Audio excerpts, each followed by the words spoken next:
Bonjour, bonsoir tout le monde, on se retrouve pour l'actu de l'hebdo, c'est Roger Jones et cette semaine je suis en compagnie de Larry. Salut Larry.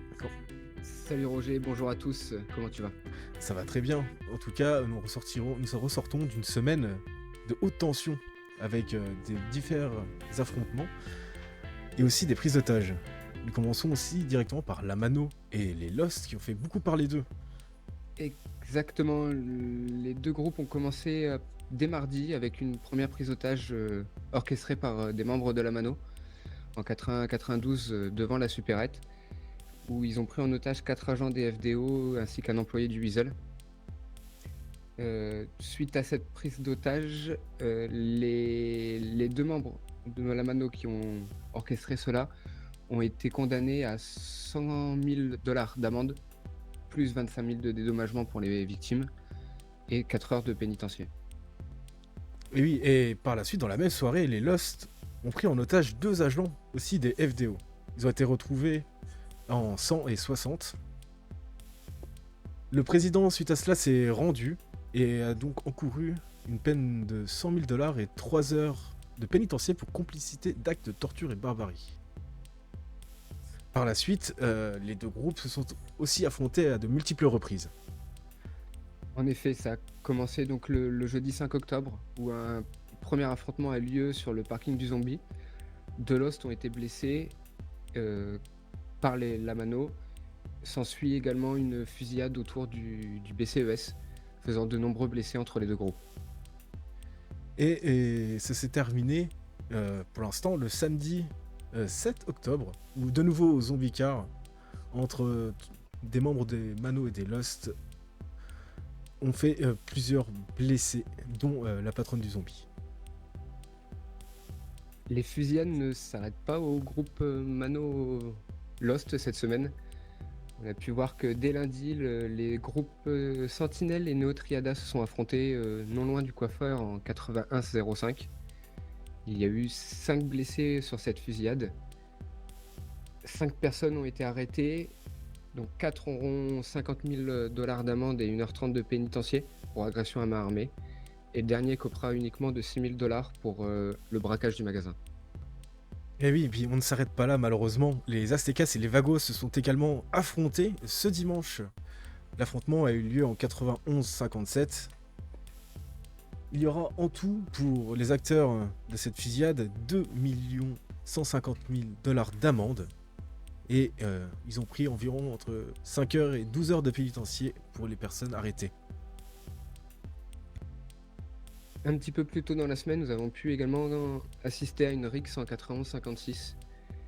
6 blessés ont été constatés à l'arme blanche et donc pris en charge par les médecins du BCES et LSES.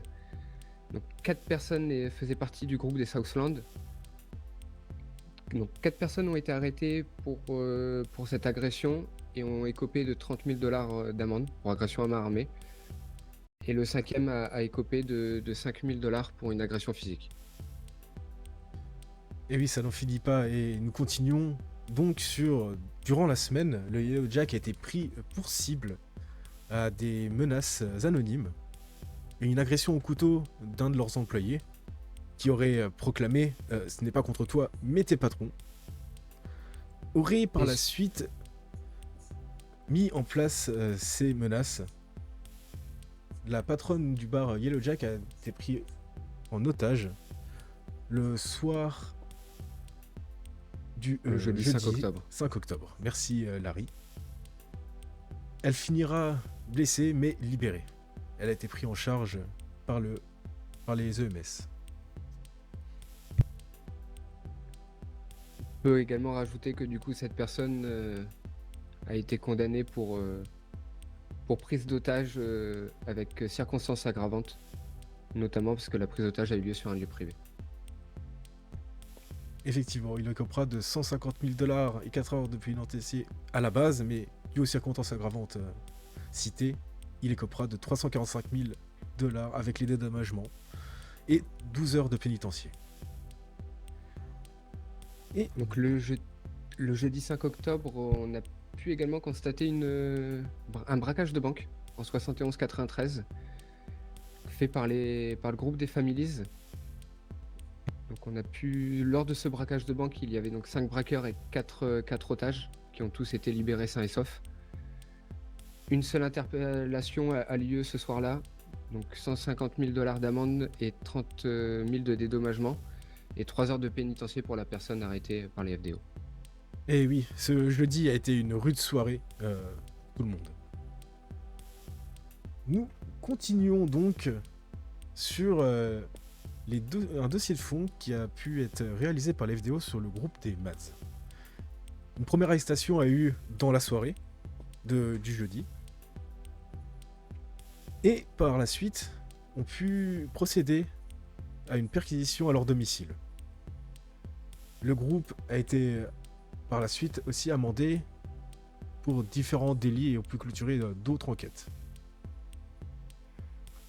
Suite à tous ces événements qu'on a pu constater cette semaine, il y a un état d'alerte avait été mis en place par la mairie du Sud en tout début de semaine. Il n'a pas été reconduit le jeudi 5 octobre.